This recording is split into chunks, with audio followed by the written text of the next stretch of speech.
ololaha badbaadi naf oo ah mashruuc dhaqaale loogu ururinayo wax ka qabashada xanuunka COVID-19 oo dalka ku soo laba kacleeyay ayaa waxaa maanta deeq lacageed gaarsiiyay gabdho muxsiniin ah oo ku midoobay ururo kuwaas oo ku nool dalka UK. ujeedka ay dhaqaalaha usoo gaarsiiyeen ayaa ahaa sidii qayb ay uga qaadan lahaayeen wax ka qabashada iyo helista warshad oksijiinka lagu sameeyo iyo qalabka kale ee caafimaad ee dalka looga baahan yahay. ugu horeyntii waxaa goobta ka hadlay Khaliif oo ah wakiilka ay gabdhuhu ku soo wakiisheen lacagta inuu gaarsiiyo guddiga badbaadi naf. Gruubka koowaad waxaa waaye Metro Home Care waxaa mas'uul ka ah Maama Faaduma Cabdullaahi. Gruubkaas waxay walaalaha ay ku wareejin doonaan insha Allah lacag gaarayso ilaa iyo $1,000. waxaa ku xigo walaalaha Soomaaliyeed ayakana oo group Dhalibaatul Qur'aan insha Allah ayakana waxay ku wareejin doonaan waxaan ugu wareejin doonaa oo ka kafaalo qaadi doonaa insha Allah lacag gaarayso $1,250. walaalaha sadaqa jaariye ikhlaas iyo walaalaha xaamilaatul Qur'aan insha Allah ayakana waxaan ugu wareejin doonaa lacag gaarayso $3,120.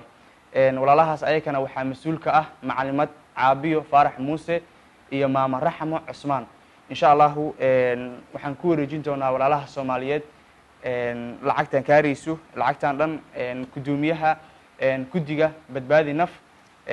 insha Allah lacagtana waxaan ku wareejin doonaa gudoomiyaha guddiga badbaadi naf. waxaa goobjoog ka ah xubno kale ah insha Allah Sheekh Maxamuud Abdul Bari iyo waxaa kaloo goobjoog ka ah Sheekh Abdul Hayy Sheekh Aadan. waxaa kaloo goobjoog ka ah ganacsade Xasan Mire ahna gudoomiyaha suuqa Bakaaraha. gudoomiyaha guddiga badbaadi naf Sheekh Bashiir Axmed Salaad ayaa ka mahad celiyay deeqda lacageed ee la soo gaarsiiyay isaga oo sheegay in qayb weyn ay ka qaadanayso sidii loo heli lahaa qalabka loo baahan yahay. guddiga badbaadi naf oo aan xubno badan ay xaadirin yihiin aniga oo Sheekh Bashiir Axmed Salaad gudoomiyaha guddiga badbaadi naf. xubnaha xaadiriinta waxaa ka mid ah Sheekh Abdul Hayy Sheekh Hilmi Sheekh Aadan iyo Sheekh Maxamed Abdul Bari iyo ganacsade Xasan Mire gudoomiyaha suuqa Bakaaraha iyo agaasimaha isbitaalka Banaadir Doctorayso Fartuun. dhammaanteen waxaa sharaf noo ammaantay inaan guddoonno lacagtan tabarucaadka oo sadaqada ah ay ku soo deeqeen gabdho iyo hooyooyin qiimo badan oo dalka UK degan ayna soo wakiisheen walaalkeen iyo wiilkeenna Khaliif Xuseen Maxamed. waxaan caddaynaynaa inuu nagu wareejiyey lacag dhan $5,370 insha Allah tacaala. lacagtaas oo sadaqo ah laguna talagalay in lagu taakuleeyo barnaamijka ay guddiga aynu wadaan badbaadi naf oo ah sidii ummadda Soomaaliyeed loogu keeni lahaa mashiino. qaar ka mid ah xubnaha guddiga badbaadi naf iyo gudoomiyaha isbitaalka Banaadir ayaa iyaguna ka mahad celiyay gabdhaha deeqda soo gaarsiiyay iyaga oo sheegay in gabdhuhu door muhiim ah ay ka qaataan dhibaatooyinka dalka ka jira.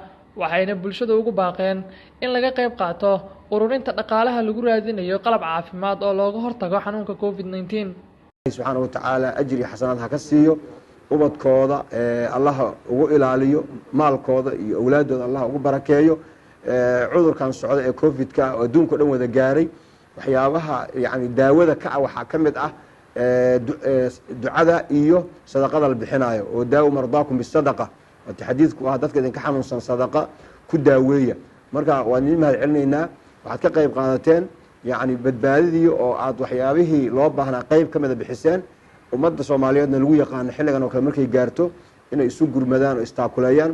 marka in laga qayb qaataan oo ku baaqaynaa ummaddu markay isku tashato waxyaabaha inoo qabsoomay ee bulshada ay samaysatay meel walbo Soomaali ay joogto waa isku dardarka ayaga isku darsadeen waxyaabaha guud ee dadku wada anfacaya. marka barnaamijkan aan ku dhawaaqnay ee badbaadi naf ah oo mashiinadaasi yani oksijiinka dhalinayo la rabo in yani isbitaalada waaweyn ee dalka loogu soo iibiyo si cudurkan loola tacaalo.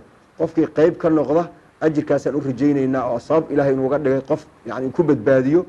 badbaado Ilaahay baa iskale laakiin asbaabta inuu la yimaado Ilaahay uu ina amray in asbaabta aan qaadano. marka asbaab qaadashadaas ayay qayb ka tahay gurmadkan aan wadno.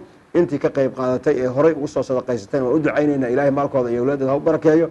inta kale ee soo socotana waxaan u sheegaynaa in culimada ka qayb qaadashada arrimaha bulshada masaajidaha haddii la dhisi ay soomaalidu aada u yaqaanaan dhinaca kale inay usoo jeestaanoo isbitaallo in la dhisi iyo caafimaadkii dadka in laga shaqayna inay sadaqo weyn ay tahay oo kasoo danqaday arrintan oo UK ay joogaan oo maanta sadaqa intaas hadda la sheegay gaarayso 5,370 waxaan leenahay ilaahay ka abaalmariyo ilaahay ka ajarsiyo naftoodii ehelkoodii awlaadoodii ilaahay ku badbaadiyo maalkoodii iyo khayrkoodana la ku siyaadiyo guddiga badbaadi naf inay ka qayb qaataan baahida oksijiinka